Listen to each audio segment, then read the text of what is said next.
Hello everyone, आप सभी का हमारे यूट्यूब चैनल जेके कॉमर्स क्लासेस में स्वागत है। आई होप आप सभी की यूजीसी नेट जून 2020 की प्रिपरेशन काफ़ी अच्छी चल रही होगी।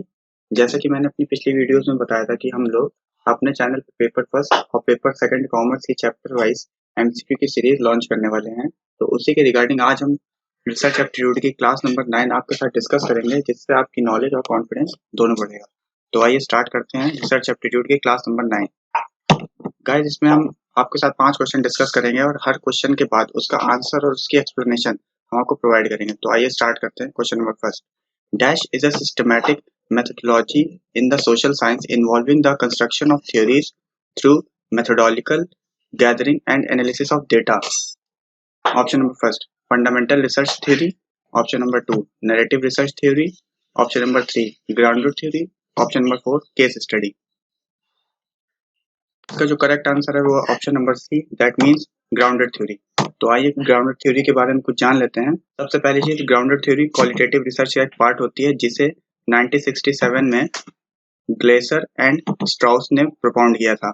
और अब ग्राउंडेड थ्योरी का मतलब क्या होता है? Grounded theory basically data collection का एक मेथड होता है जिसमें रिसर्चर जो है फील्ड में जाकर अपने रिस्पोंडेंट से इंटरव्यू के थ्रू डेटा कलेक्ट करता है और उस जो डेटा वो कलेक्ट करता है उसके थ्रू जब वो थ्योरी प्रोपाउंड करता है तो उसे हम लोग ग्राउंडेड थ्योरी कहते हैं।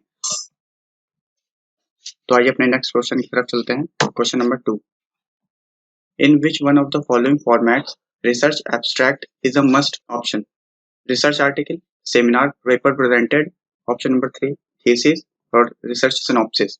Choose the most appropriate option from the those given below. Option number first A C D, option number B A B D, option number 3 A B C, option number 4 B C D. इसका जो correct answer है वो option number C, that means A B और C, research article, seminar and research synopsis. तो आइए abstract के बारे में जानते हैं। A brief summary of research article is called abstract. Abstract के अंदर हम इन डेप्थ नॉलेज गेन करते हैं किसी पर्टिकुलर टॉपिक के रिगार्डिंग, और जिसमें रिसर्चर को ये जानने में हेल्प करता है कि किसी पेपर का पर्पस क्या है। और एब्स्ट्रैक्ट हमें 3 चीजें प्रोवाइड करता है, एक इन्फॉर्मेशन, एक डिस्क्रिप्शन और एक क्रिटिकल इवैल्यूएशन। इन्फॉर्मेशन में वो हमें ये बताता है कि रिसर्च की ओवरव्यू क्या है, रिसर्च हम क्यों करना चाहते हैं, और ये इसे वो एक पेज में या एक होल पैराग्राफ में डिस्क्राइब करता है। और डिस्क्रिप्टिव में एब्स्ट्रैक्ट हमें ये बताता है कि हमारी जो रिसर्च है उसका गोल क्या है और पर्पस क्या है। और क्रिटिकल इवैल्यूएशन में हमारे जो आउटकम्स आते हैं स्टडी के रिगार्डिंग वो हमें प्रोवाइड करता है। Which one of the following can not be used as a synonym of reliability? Option number first accuracy, option number 2 precision, option number 3 dependability, option number 4 relevance. तो आइए इसके आंसर के साथ इसकी एक्सप्लेनेशन की तरफ चलते हैं। इसका जो करेक्ट आंसर है वो option number D, that means relevance. Reliability के सिनोनिम्स के रूप में रेलिवेंस का यूज नहीं किया जाता। तो यहाँ क्वेश्चन ये आता है कि इसका रिलायबिलिटी के सिनोनिम्स के तौर पर किसको यूज कर सकते हैं? तो रिलायबिलिटी को हम लोग एक्यूरेसी, प्रिसिशन एंड डिपेंडेबिलिटी, ये तीनों के सिनोनिम्स के रूप में यूज कर सकते हैं। Question number 4, in which one of the following formats chapter scheme of the document has to be formally approved by a research degree committee in the university? Option number first thesis या dissertation, option number 2 seminar papers, option number 3 research article या option number 4 research monographs। का जो correct answer है वो option number A, that means thesis and dissertation. तो आइए thesis और dissertation के बारे में कुछ जानते हैं। जो थीसिस वर्ड है हमारा, ये ग्रीक वर्ड लिया गया है जिसका मतलब होता है प्रोपोजिशन, ठीक है। और एक डिसर्टेशन वर्ड होता है जो कि इसके अल्टरनेटिव में यूज किया जाता है।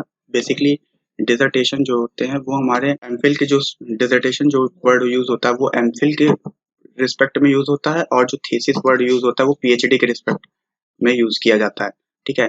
तो डिसर्टेशन वर्ड जो है वो लैटिन वर्ड डिसर्टेटिव से आया है जिसका मतलब होता है डिस्कशन, ठीक है। और अरिस्टोटल वो पहले व्यक्ति थे जिन्होंने थीसिस वर्ड का यूज किया था। थीसिस का क्या मतलब होता है?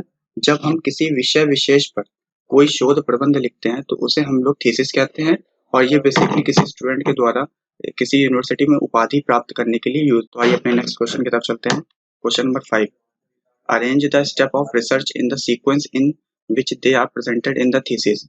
Option number first discussion, literature of review, result, conceptual framework या प्रॉब्लम।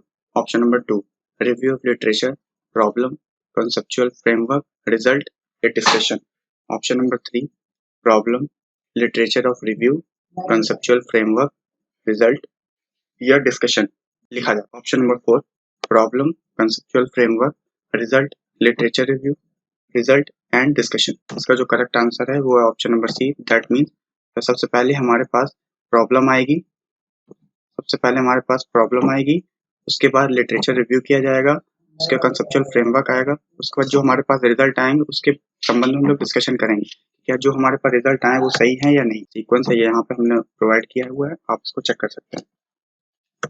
आई होप गाइस कि आप सभी को हमारी वीडियो अच्छी लगी होगी. अगर आपको हमारी वीडियो में कुछ कमी लगी हो तो कमेंट बॉक्स में अपना सजेशन आप दे सकते हैं, हम आपके सजेशन का वेट करेंगे. और गाइस अगर आपको हमारी वीडियो इन्फॉर्मेटिव लगी हो तो हमारी वीडियो को लाइक करिए, शेयर करिए, कमेंट करिए और साथ ही साथ हमारे चैनल जेके कॉमर्स क्लासेस को सब्सक्राइब करिए और उसके साथ बेल आइकन को प्रेस करिए ताकि हमारे द्वारा बनाई गई हर वीडियो की नोटिफिकेशन आपके पास सबसे पहले पहुंचे. Thank you so much guys.